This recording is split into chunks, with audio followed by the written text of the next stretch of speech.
Aleluia. Nós vamos ministrar uma mensagem hoje. Eu queria te convidar a abrir a sua Bíblia lá em 1 Pedro. Primeira carta do apóstolo Pedro, no capítulo de número 1. Nós vamos começar a ler do verso de número 13.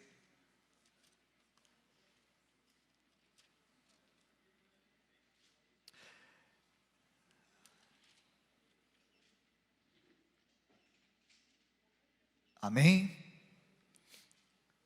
1 Pedro capítulo 1, versos 13 ao 21, e a Bíblia diz assim: Por isso, cingindo o vosso entendimento, sede sóbrios e esperai inteiramente na graça que vos está sendo trazida na revelação de Jesus Cristo.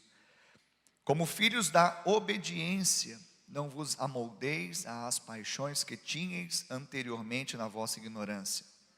Pelo contrário, segundo é santo aquele que vos chamou, tornai-vos santos também vós mesmos em todo o vosso procedimento.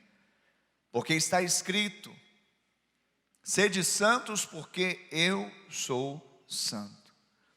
Ora, se invocais como Pai aquele que, sem acepção de pessoas, julga segundo as obras de cada um, portai-vos com temor durante o tempo da vossa peregrinação, sabendo que não foi mediante coisas corruptíveis como prata ou ouro que fostes resgatados do vosso fútil procedimento que vossos pais vos legaram, mas pelo precioso sangue, como de cordeiro, sem defeito e sem mácula, o sangue de Cristo, conhecido com efeito antes da fundação do mundo, porém manifestado no fim dos tempos por amor de vós, que por intermédio dele, tendes fé em Deus, o qual o ressuscitou dentre os mortos e lhe deu glória, de sorte que a vossa fé e esperança estejam em Deus. Pai, no nome de Jesus, nós liberamos esta palavra preciosa, os teus oráculos. Nós cremos, Pai, que ela é poderosa. A tua palavra é como uma espada de dois gumes, ela é penetrante, e ela é apta para discernir os pensamentos da mente e do coração, e nos sondar, Deus, por dentro. Por isso sonda-nos, Senhor, nessa noite, transforma-nos, Senhor, nessa noite, que esta seja, Pai, uma exortação, uma admoestação, um encorajamento para a sua igreja nesse tempo, e que nós possamos andar segundo o Senhor deseja, em Cristo, na santidade de Cristo. Usa, pois, o pregador nessa noite, usa e toma a sua boca no nome de Jesus. Amém. Amém, queridos? Glória a Deus. Essa é uma carta do apóstolo Pedro, e ele destina essa carta a cristãos judeus que haviam sido dispersos de Jerusalém, quando numa perseguição de Roma, perseguição do Império Romano aos cristãos, e houve vários imperadores, e nesse momento a história conta que era Nero, o louco, e ele, na sua loucura, foi um dos que mais perseguiu os cristãos. E a carta de Pedro foi exatamente para encorajar os cristãos judeus que estavam na Ásia. Eles tinham sido dispersos, eles tinham saído de Jerusalém e tinham ido para vários lugares, e essa carta, ela tinha um endereço, ela tinha um motivo, e era o povo de Deus disperso, e para encorajá-lo. Alguém precisa de encorajamento aqui nessa noite? Não, deixa eu perguntar, alguém precisa de encorajamento aqui nessa noite? Então essa carta é para você, diga: essa carta é para mim. E é interessante porque Pedro, ele encoraja aqueles cristãos exatamente com a base do evangelho, que é a graça. Pedro, ele vai chamar o que de mais importante e essencial existe na pregação do evangelho, que está associado à salvação, que é a graça. Por isso ele vai dizer, exatamente aqui no primeiro verso que nós lemos, no 13: esperai inteiramente na graça.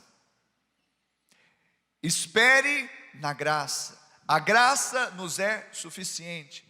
A graça nos basta, a graça nos sustenta, a graça nos encoraja, a graça nos impulsiona, a graça nos empodera a sermos tudo aquilo que Deus já nos fez ser em Cristo Jesus, nosso Senhor. Você recebe isso nessa noite? Esta é a revelação, ele diz, esta que vos está sendo trazida na revelação de Cristo Jesus. E ele vai então encorajando aqueles homens que, não obstante tivessem sido ou estivessem sendo perseguidos, que se mantivessem o quê? Fiéis, que se mantivessem íntegros, que se mantivessem andando em santidade. A sessão aqui fala de santidade na vida, mas é interessante que para isso Pedro ele começa a dizer: olha, se vocês invocam como Pai aquele que sem acepção de pessoas julga segundo a obra de cada um, portai-vos com temor, ou seja, portai-vos com reverência, portai-vos com entendimento, portai-vos lembrando de que Ele é Pai no tempo da peregrinação, porque essa terra é passageira. Sabe o que nós estamos passando aqui? É passageiro, vai passar. Eu postei essa semana dizendo que, eu citei um provérbio dizendo que as tempestades, ou a tempestade é passageira como o perverso, o caminho do perverso. Mas o justo, ele está em perpétua rocha, em perpétuo fundamento. Então quem faz a vontade de Deus permanece. A tempestade vai passar, mas você e eu que permanecemos no Senhor, não. Tem algum crente aqui nessa noite? Eu sei que a máscara dá uma abafada aí no seu glória a Deus, mas pelo menos eu quero ver essa máscara fazer assim, tá bom? Essa máscara ela atrapalha mesmo. Eu estava tentando dar uma rajada ali, Juliana, nesses cânticos, Monique, e a máscara vai sufocando, né? Meu Deus, uma hora nós vamos lá jogar fora essa máscara e vamos, ai, ai, ai, glória a Deus, aleluia. Mas enquanto isso, querido, aperta o modo voz de muitas águas e dá glória a Deus que vai sair alguma coisa aí. Vamos ver, se o pessoal manifestar nas redes sociais que ouviu um glória a Deus, é porque está funcionando. Vamos lá, 1, 2, 3, glória a Deus. Depois você vê aí, Jorge, se alguém manifestou ou se o vizinho reclamou. Mas Pedro então, ele apela exatamente para uma consciência daqueles cristãos judeus que estavam dispersos na Ásia, dizendo: olha, vocês não foram comprados por coisas perecíveis, como ouro e prata. O seu resgate, ele se deu mediante o sangue precioso do Cordeiro. Então você não foi comprado por qualquer barganha ali na esquina. O seu preço não foi, sabe, num brechó ali da esquina. O seu preço, o seu resgate foi comprado pelo precioso sangue do Cordeiro. Isso é motivo de nós sapatearmos, isso é motivo de nós pularmos, isso é motivo de nós glorificarmos o Senhor. Por isso é esta a base do encorajamento de Pedro àqueles que estavam sendo perseguidos. Nós não estamos sendo perseguidos, perseguição religiosa aqui no Brasil, mas nós estamos num momento de isolamento social, de tensão social, de coisas que têm tirado a nossa paz, mas também para esse tempo nós devemos lembrar que foi pelo precioso sangue, como de cordeiro, sem defeito, sem mácula, o sangue de Cristo, é que nós, o quê? Fomos resgatados. E eu quero citar novamente esses versos que são os versos chaves dessa mensagem. 1 Pedro 1, 18 e 19, que diz: sabendo que não foi mediante coisas corruptíveis, como prata ou ouro, que fostes resgatados do vosso fútil procedimento que vossos pais vos legaram, mas pelo precioso sangue, como de cordeiro sem defeito e sem mácula, o sangue de Cristo. Amém?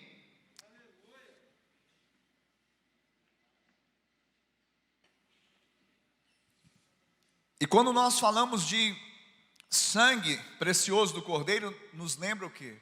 Nos lembra ceia. Nos lembra de, primeiramente, cordeiro nos lembra de Páscoa.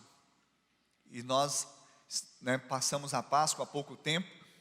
Então, quando nós lembramos do cordeiro precioso, sem mancha, era exatamente os requisitos que foram estabelecidos para a Páscoa.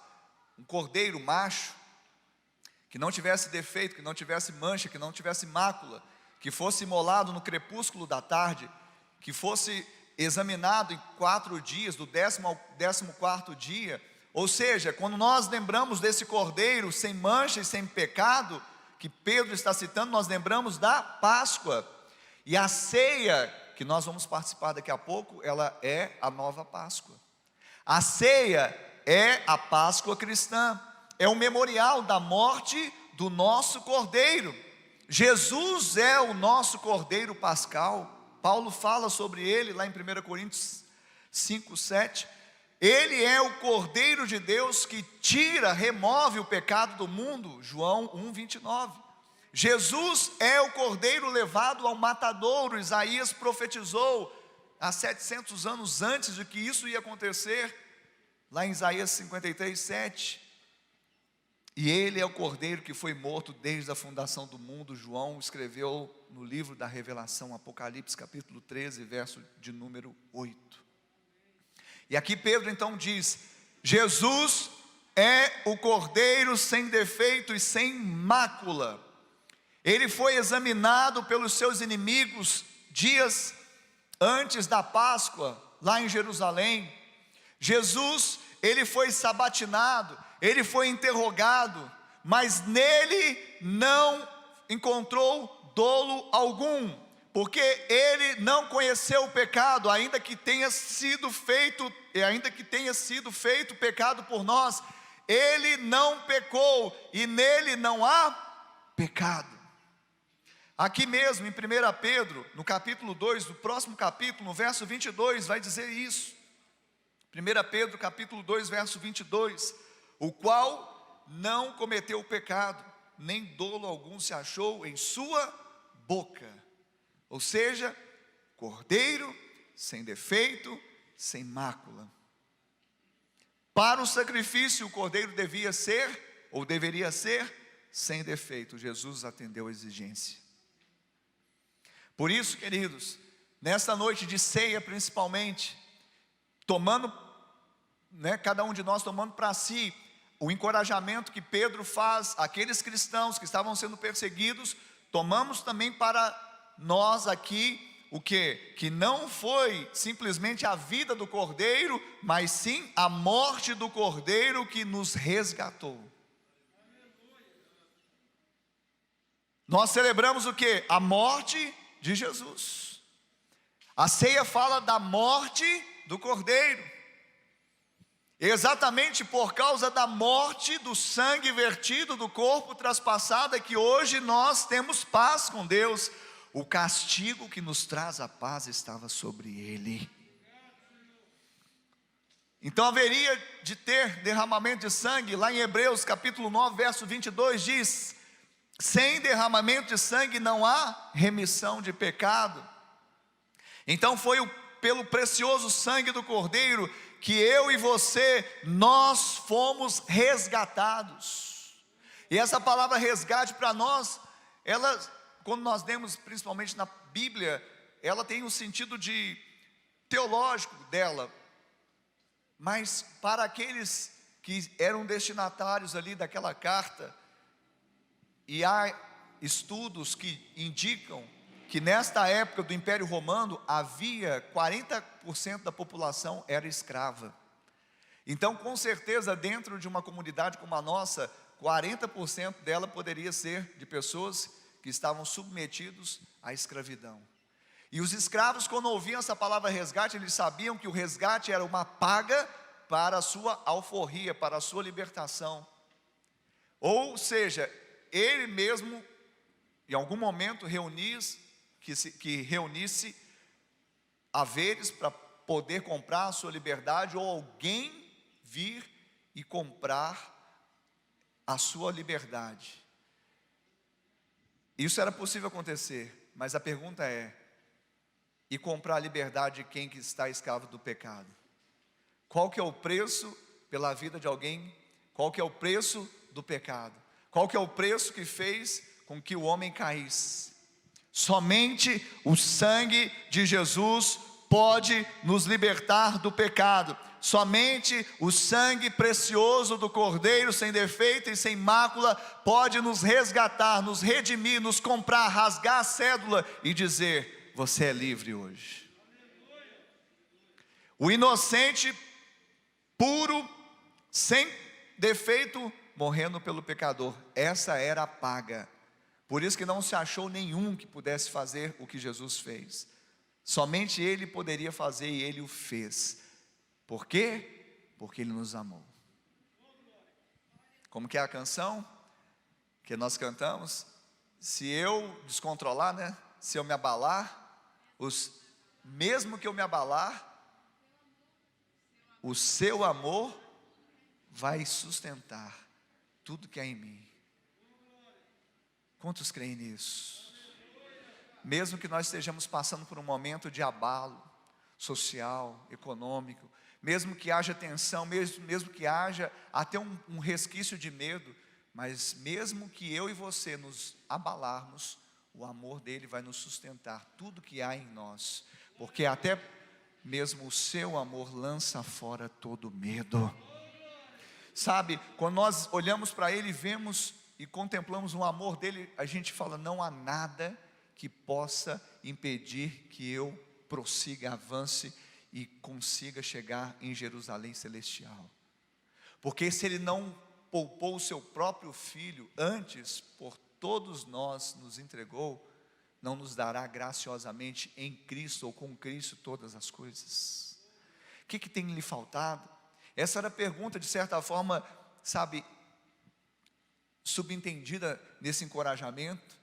Fica firme, porque Jesus, ele morreu, e a morte de Jesus nos dá esperança, mas a morte de Jesus também nos dá um exemplo de suportar com paciência as tribulações, porque assim como ele venceu, também nós venceremos este mundo. Assim como ele prevaleceu, nós também prevaleceremos. Assim como ele passou pela prova e foi aprovado, aqueles que estão nele, aqueles que já colocaram o sangue dele precioso sobre si, eles também serão aprovados para o louvor da glória de Deus. Eu amo a frase do escritor best-seller Max Lucado, que diz: Jesus recebeu a punição que era sua, e Deus deu a você o crédito pela perfeição do seu filho. Eu vou repetir, essa frase é forte. Jesus recebeu a punição que era sua, e Deus deu a você o crédito pela perfeição de seu filho. Isso é graça, favor imerecido, e não se questiona, e não se entende, apenas se recebe, apenas se toma, apenas se apropria. Nós recebemos então um crédito, um resgate, e junto com esse resgate também nós recebemos um chamado. Uma vez que agora nós tivemos a nossa natureza transformada, regenerada. O próprio apóstolo Pedro, mais adiante, ele vai falar: agora vocês não foram mais gerados segundo uma semente corruptível, mas agora vocês foram gerados numa semente incorruptível, porque a primeira estava associada ao primeiro Adão que caiu, mas a segunda está associada ao segundo Adão que foi levantado na cruz e venceu. Então ele quer dizer que com o resgate de Jesus, nós recebemos o crédito de andarmos assim como Ele andou. O chamado é para que nós sejamos também irrepreensíveis diante de uma sociedade, uma comunidade, um povo que às vezes está vendendo, barganhando princípios e valores. Nós não, porque já não tem mais a ver conosco, não tem mais, a minha vida não fala mais, porque como Paulo diz, não sou eu mais quem vivo, mas Cristo vive em mim. E esse viver que agora vivo na carne, vivo pela fé no Filho de Deus que me amou e se entregou por mim. Essa é a realidade. Por isso nós recebemos o resgate, recebemos o crédito, recebemos o chamado de sermos irrepreensíveis, mas também recebemos uma realidade. Embora irrepreensíveis, não somos incorrigíveis. Aliás, a correção faz parte do pacote. Pastor, vai doer? Não sei, depende da forma que você vai receber essa mensagem. A correção faz parte do processo. Irrepreensíveis sim, incorrigíveis não. Irrepreensíveis fala da nossa nova natureza. Irrepreensíveis fala da nossa nova identidade. Irrepreensíveis fala da semente herdada de Jesus. Incorrigíveis fala da luta que nós ainda temos que militar contra a carne. Incorrigíveis fala de ter um coração ensinável. Incorrigível fala de nós abdicarmos exatamente da obstinação daquele que não quer ser corrigido e ter então o que? Ter a esperança que mesmo diante de uma correção, nós podemos crescer, podemos avançar, podemos aprender e podemos vencer. Abra comigo a sua Bíblia, lá em 1 Samuel capítulo 15, verso de número 23. Tem alguém vivo aqui nessa noite? Aleluia. 1 Samuel capítulo 15, verso 23 diz assim: porque a rebelião é como o pecado de feitiçaria, e a obstinação é como a idolatria e culto a ídolos do lar. Ou seja, a pessoa que se torna incorrigível, que não se deixa corrigir, que não se deixa exortar, que não se deixa admoestar, que não se submete a um conselho, ela está se tornando o quê? Obstinada. E a obstinação no padrão de Deus é comparado ao pecado de idolatria. Eu fiquei pensando, por que idolatria? Porque na verdade a obstinação é o culto ao eu, é levantarmos um altar ao Deus eu, a minha personalidade. Aliás, nós estamos vivendo num século que o culto à personalidade está demais. Não se cultua valores, se cultua pessoas. Isso é nefasto. Então, quando a pessoa se torna obstinada, é porque ela não ouve mais conselho, ela não ouve mais correção, ela está obstinada, e ali no centro é o que eu penso, é o que eu acho, é a minha cabeça, é a minha vida, eu faço o que bem entendo, eu não preciso ficar pedindo a bênção de ninguém. E aí ela assume um caminho obstinado, e ela está levantando na verdade um altar à personalidade, culto ao eu. Por isso que é idolatria. No Salmo de número 81, mais adiante, Salmo 81, nós também temos um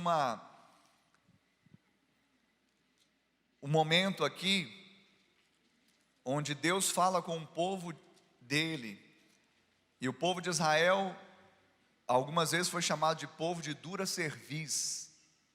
O que é isso, pastor? Tá bom, vamos colocar no coloquial, cabeça dura. Quem ouviu falar já de cabeça dura? Dura cerviz é cabeça dura. E no Salmo 81, no verso de número 12, olha o que diz o salmista, e aqui eu tenho certeza que tomado por Deus, passando a ser boca de Deus, Ele diz, 81:12: assim deixei-o andar na teimosia do seu coração, siga os seus próprios conselhos. Isso é terrível. É terrível quando chega a esse nível. A obstinação é tão grande, a dura cerviz é tão forte, que Deus então entrega a pessoa à própria sorte. Ela deixa então que a pessoa fique andar na sua teimosia, ou na teimosia do seu coração. E qual que é esse caminho? É caminho de morte, é caminho de desfortuno, é caminho de desventura, é caminho de perda.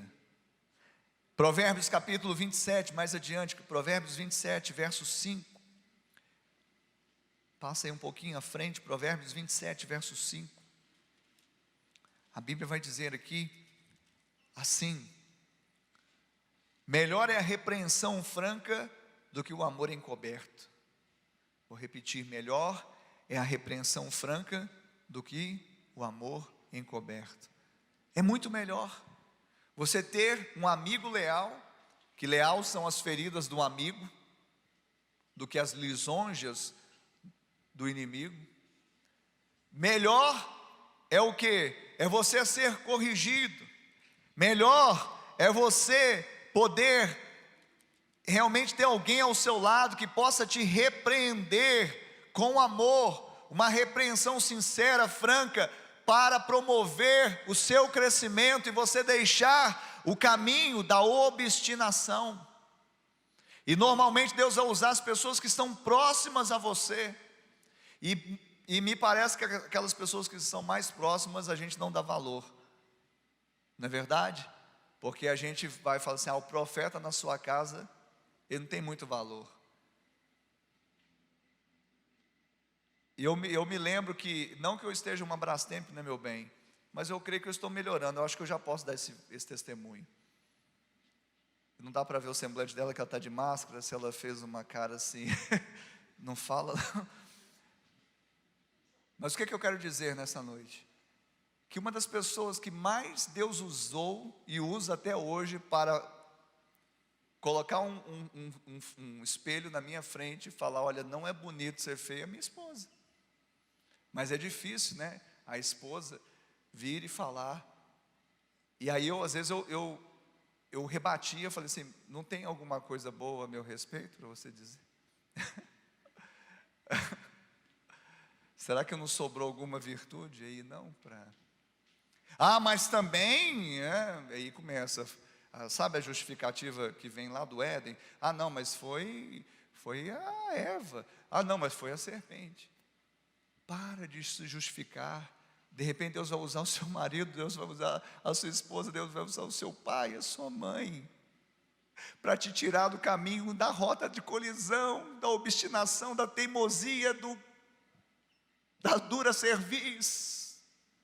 Ouça apenas, faça como Paulo pelo menos, diga, ouvi de tudo, retenha o que é bom. Ela tem um tempo, não dá para ver seu semblante, meu bem, mas vou continuar. Está sorrindo, então eu vou continuar. Ela falou assim, então tá bom, vou parar de falar. Aí foi como quando naquele tempo que Israel parou de ouvir a voz de Deus, sabe? Deus estava falando comigo através dela. Ela falou, então tá bom, não está aqui mais quem está mostrando algumas coisas que você precisa ouvir, você precisa saber. E é muito bom ter uma pessoa assim, leal, verdadeira, e que vai falar com amor. O fato de ser verdadeiro não é que você vai ser arrogante. Tem gente, não, eu sou verdadeiro mesmo, e entra com o peito, né, dando uma voadora no peito da pessoa. Isso aí é ignorância, isso aí é rispidez, isso aí é da família daqueles que o Marcos trata lá nas fazendas lá, Agora com amor você pode ouvir, deve ouvir. E Paulo vai falar aos Gálatas capítulo 6, anota aí, depois você leia, Gálatas 6:1.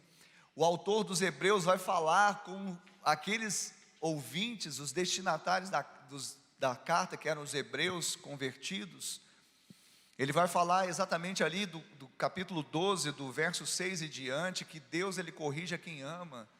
Se você não quer se submeter à correção como todos os seus irmãos, então você se torna bastardo. Se você está sendo corrigido, então dê glória a Deus, porque você tem pai, você tem um tutor, você tem um mentor, você tem alguém que se importa, porque você está sendo corrigido, tem alguém que se importa com o seu crescimento e está investindo nele. Dura coisa é exatamente isso. Do Salmo 81, Deus fala: então tá bom, vou entregar vocês a teimosia do seu coração. Isso é terrível. E próprio Paulo, quando vai instruir o seu pupilo Timóteo, ele que era um pastor novo, ia assumir a igreja, ele dá as cartas pastorais, né, 1ª e 2ª Timóteo, e ele fala a Timóteo na segunda carta, no capítulo 3, verso 16, ele fala: a escritura é útil para a correção. Ou seja, usa a escritura e corrige as pessoas. Corrigem para quê? Para o bem. Só que essa deve ser o quê? Uma relação de confiança. Eu preciso confiar na minha esposa, a minha esposa precisa confiar em mim, o filho precisa confiar no pai, o pai precisa confiar no filho, sim, mas muito mais o filho no pai, pela vivência, pela experiência. Ah, meu pai não é cristão, mas pela experiência você vai lá e faz continência para ele, porque com certeza ele tem muito mais primaveras, não só primaveras, mas invernos nessa vida, que você talvez desconheça. Eu estou falando aqui, querido, que nós precisamos entender que a correção faz parte do processo. Como eu falei, irrepreensível, Cristo foi, o Cordeiro era sem defeito, sem mancha. Ele nos chama também a recebermos esse crédito, que fala da graça, chama também a sermos irrepreensíveis, mas Ele não nos chamou a sermos incorrigíveis. E nós temos que aprender a andar assim, se queremos permanecer no caminho que leva a sermos irrepreensíveis. Quer ser irrepreensível? Seja corrigível. Quer ser irrepreensível? Tenha coração ensinável. Quer ser irrepreensível? Então não tenha dura cerviz. Esteja pronto a ouvir o que Deus tem para falar. E Deus fala. Ele fala de diversas formas, de várias maneiras. Não coloque Deus na sua caixinha, como eu coloquei muitas vezes.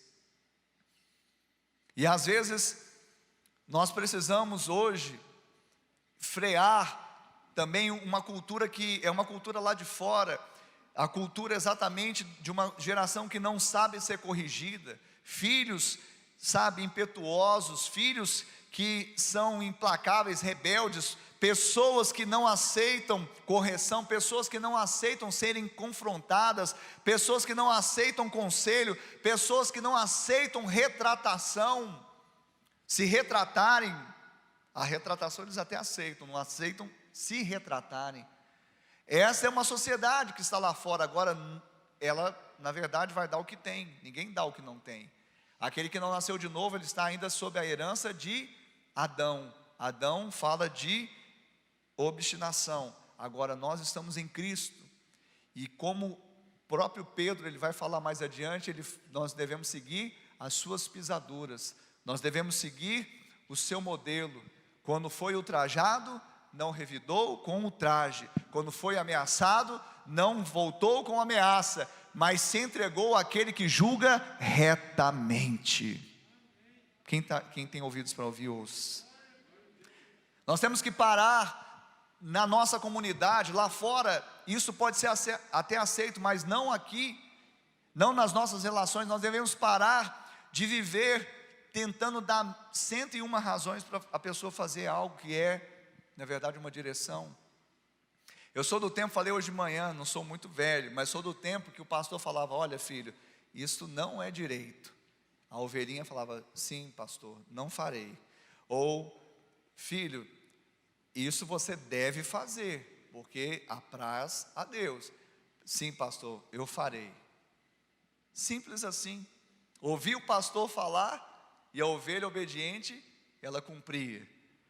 Hoje você fala para a ovelha, não faça isso, me dê 101 razões para eu não fazer isso, e eu ainda vou orar ao Senhor Deus do universo para saber se isso procede da presença dEle. Pastor, o senhor é exagerado. Eu posso exagerar um pouco, mas a realidade está perto disso.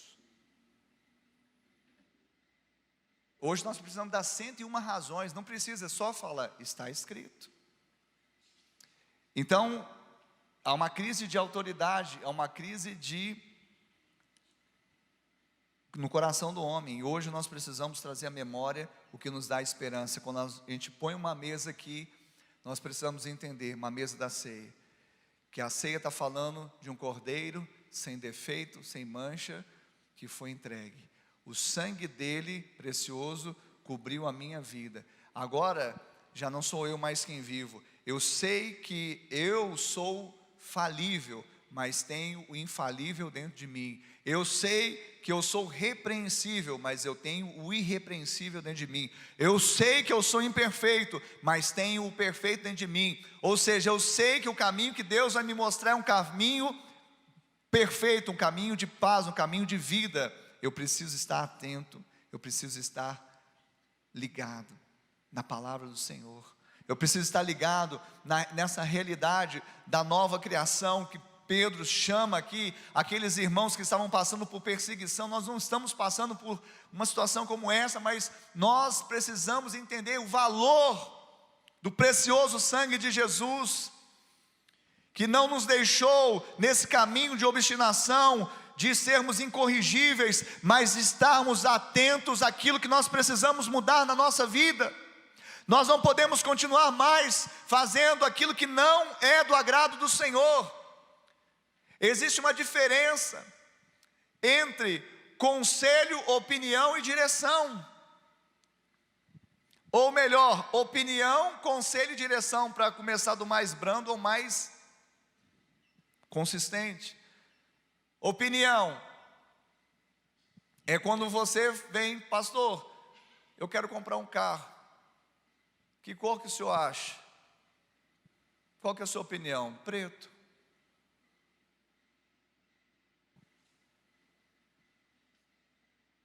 Aí vem o outro irmão, e eu sei que ele está em dificuldade financeira. Pastor, eu queria comprar o carro, o que o senhor me fala? Eu vou te dar um conselho. Opinião é só a cor do carro. Se é preto, se é branco, eu dei opinião. Mas conselho, eu falo assim, olha, eu creio que não é momento para você comprar o carro. É um conselho meu. Por quê? Conselho baseia-se na nossa experiência de vida. Conselho não é simplesmente gosto. Opinião é gosto. Eu gosto de preto. Então, se me pedir uma opinião acerca de cor, vai falar preto. Mas conselho não é simplesmente o que eu gosto ou não, é baseado na minha experiência de vida. Então eu dou conselho baseado na minha experiência de vida. O que o senhor acha de comprar um carro agora? Aí eu sei que a esposa está na luta, ele está na luta, momento e tal, e eu vou dar um conselho baseado na minha experiência, ou na experiência de outras pessoas também. Mas ele pode vir e perguntar, pastor, nasceu de novo? Não, pastor, ela é quase crente. Ah, tá, então ela quase vai para o céu? Pastor, mas ela... Então, filho, a Bíblia diz que isso é julgo desigual. Eu não vou emitir minha opinião, porque eu posso achar que ela é feia para você. Ou eu posso achar que ela é bonita para você. Isso pode ser uma opinião, quem está entendendo? Mas ele quer saber de uma decisão para a vida dele, baseado na palavra. Eu vou falar que a Bíblia chama de julgo desigual. Vou falar assim, a Bíblia diz que isso é de julgo desigual. Ah, pastor, depois converte. Pode converter, ou você desconverter também, né? A estatística diz que normalmente, depois, o que era crente desconverte. Ah, pastor, mas o senhor é muito cético. Não. Minha mãe orou 21 anos pelo meu pai para ele converter. Ele converteu, depois de 2 anos ele morreu. Minha mãe era crente até no tutano, como diz o outro. Orou pelo meu pai 21 anos. Passou luta com meu pai, que não cria que não aceitava muitas coisas. Só não a impediu, até porque minha mãe era uma pessoa também de decisão, dela ir congregar, mas passou muita luta, 21 anos, não foi 21 horas, 21 semanas, 21 dias, 21 semanas, 21 meses, foram 21 anos. Aí quando vem a mocinha falando, pastor, ele é tão, Joãozinho é tão bonito, ele está vindo comigo aqui na igreja, olha só que carinha de anjo. Ele é crente? Não, é quase, pastor. A Bíblia diz que é julgo desigual. Ah, pastor, o senhor também? Você está me pedindo uma opinião, você está me pedindo um conselho, você está me pedindo uma direção. Quem está entendendo isso? Direção é pautada na palavra de Deus. E normalmente, se você entrar no gabinete e for trazer situações da vida, eu vou buscar a direção da palavra de Deus. Aí, quando você sair de lá, você sabe que tem uma direção da parte de Deus, porque não sou eu que estou dizendo, é a palavra que diz. E aí não tem como, me apresente 101 razões, não tem isso, porque nós devemos ter um coração ensinável, porque isso não é o Ricardo, eu mesmo estou sujeito à direção. Eu não sou um déspota, um tirano, um imperador, que não tenho também que me submeter à autoridade. Eu jamais poderia estar exercendo autoridade se eu não estivesse debaixo de uma. Eu também tenho que seguir direção, eu também tenho que seguir oráculo de Deus, eu também tenho que seguir homens de Deus, pessoas que vêm e falam, e para me corrigir, para eu saber que muitas vezes não é bonito ser feio. Quem está entendendo isso?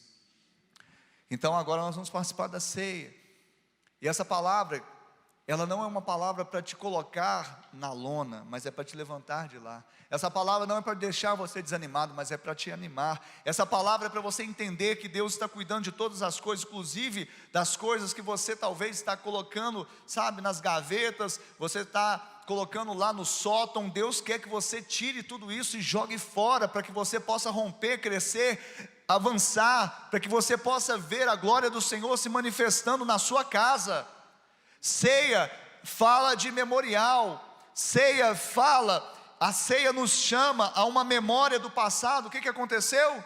Jesus morreu, mas a ceia também fala de uma visão do futuro. O que vai acontecer? Jesus vai voltar. A ceia nos chama a examinarmos o que Ele fez. Jesus fez algo, Ele deu o seu precioso sangue, mas a ceia também fala de nos autoexaminarmos e vermos aquilo que nós temos feito. Esse é o momento, essa é a hora. Esse é o momento, esta é a hora de nós buscarmos em Deus o caminho que Ele tem para nós, e falar: Deus, sonda-me, sonda o meu coração, vê se há nele algum caminho mau, e abra mão desse caminho, abra mão dessa vereda, abra mão da obstinação. Muitas vezes, eu queria que você ficasse de pé no seu lugar. Muitas vezes nós, porque enfrentamos muitas coisas na vida, enfrentamos situações, oposições, adversidades, sofremos na vida. A vida não nos deu muitas coisas, a não ser coisas tristes, perdas, e muitas vezes nós trilhamos o caminho da obstinação para nos mantermos duros diante das circunstâncias da vida, como se esse caminho da obstinação, de uma posição inflexível, fosse o único caminho. Eu quero te falar que o único caminho se chama Jesus Cristo de Nazaré. Eu sou o caminho, a verdade e a vida. E o caminho dele é um caminho que não muda, é imutável. Nós entramos nele. Se nós destoarmos, se nós desalinharmos, nós é que precisamos voltar ao caminho dele, não dele ao nosso. Isso fala daquilo que nós vamos profetizar aqui nessa mesa. Quem está entendendo isso nessa noite pode dar um glória a Deus. Quem está sendo edificado com essa palavra pode dizer aleluia. Então nós vamos agora, querido, fazer isso. Fazermos o que o Paulo disse aos Coríntios lá na primeira carta, no capítulo 11, no verso 28, examine-se pois o homem a si mesmo. Examine-se pois o homem a si mesmo. É um momento de se examinar, é um momento de abrir o seu coração, é um momento, sabe, de pôr para fora, de limpar o porão, de limpar o sótão, de tirar aquela gaveta que já está ali. Não, você precisa agora receber o novo de Deus nessa noite, você precisa continuar debaixo da correção de Deus, que Ele te corrige porque Ele te ama, ou Ele usa pessoas para fazer isso, mas para o seu crescimento, para que você continue sendo irrepreensível, você precisa ter um coração ensinável e também sujeito à correção. Eu queria que você fechasse os seus olhos agora. E eu queria que você começasse a orar. Eu queria que você fechasse os olhos e começasse a orar, colocasse a mão no seu peito. Eu queria que você começasse a perceber que você precisa fazer uma decisão hoje. Eu quero que você faça essa decisão, mas mediante uma revelação de Deus, que você, no nome de Jesus, que está aí assistindo esse culto, também possa fazer essa decisão nessa noite. Nós temos uma decisão a fazer diante do sangue, através do qual fomos resgatados. Qual que será a nossa decisão? Qual será a nossa decisão? Será que é desconsiderar o que foi feito, o sangue vertido? Ou é dizer: Senhor, cubra-me com esse teu sangue, coloca, Deus, mais uma vez esse teu sangue sobre a minha vida, porque eu já sei que sou teu, eu já sei que fui comprado, não sou mais escravo, e se ainda estou andando como se fosse, tira, Deus, esse caminho de escravidão da minha vida, muda, Deus, o meu viver, muda a minha história, traz, Pai, clareza, traga iluminação aos meus olhos.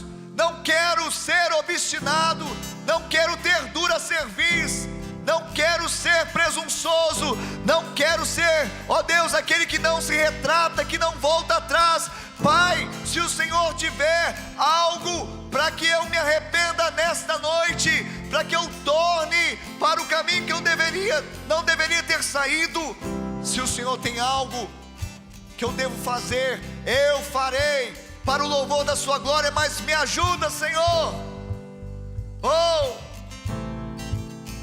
Será que você pode abrir os seus lábios, querido? Abra os seus lábios, faça a sua oração, rasgue o seu peito, derrame lágrimas diante dele, seja quebrantado nesta noite. Para a cruz eu vou,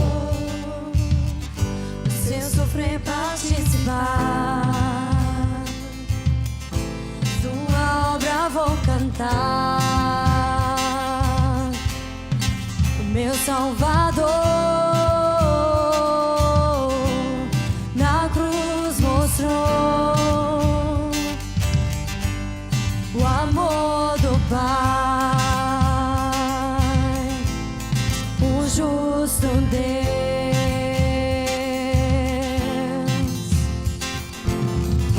Pela cruz me chamou, gentilmente me atraiu, e eu, sem palavras, me aproximo, quebrantado por seu amor.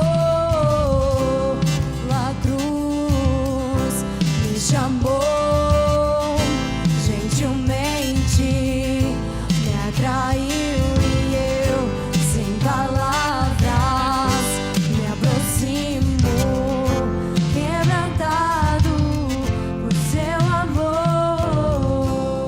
você está, eu queria que você, com os olhos fechados, repetisse uma oração comigo, dizendo: Senhor, nesta noite eu ouvi a tua voz, a tua palavra, e ela gerou fé em meu coração. Por isso agora eu confesso com a minha boca que Jesus Cristo é o meu Senhor, o meu Salvador, e eu creio em meu coração que Deus o Pai o ressuscitou dentre os mortos. Salva-me, Senhor. E eu, que um dia andei em teus caminhos, mas me desviei, hoje, arrependido eu volto, na certeza que sou aceito, sou recebido em seus braços de amor. Coloca anel no meu dedo, sandálias nos meus pés, porque o filho volta para a casa do Pai.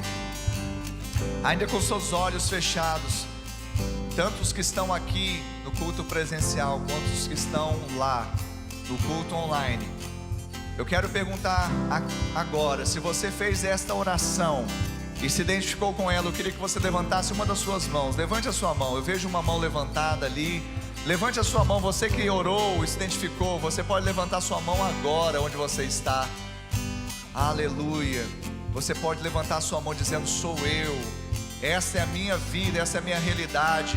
Eu quero nascer de novo, ou tendo nascido, eu quero voltar. Eu não quero mais o caminho de incorreção, mas eu quero ter um coração ensinável, através do qual o Senhor vai me levar a crescer e alcançar lugares que jamais eu imaginava. Eu te abençoo em nome de Jesus. Você que levantou a sua mão, seja bem-vindo à família de Deus. Eu te abençoo com toda sorte de bênçãos espirituais nas regiões celestes. Eu declaro que praga alguma chegará à sua casa, e nada pode separar do amor de Deus que está em Cristo Jesus, e que não há mais condenação para você, porque você está em Cristo Jesus, o nosso Senhor, e o seu caminho é irrepreensível diante dos olhos de Deus, mas com coração corrigível, ensinável para o processo de santificação na sua vida. Assim eu oro no nome de Jesus.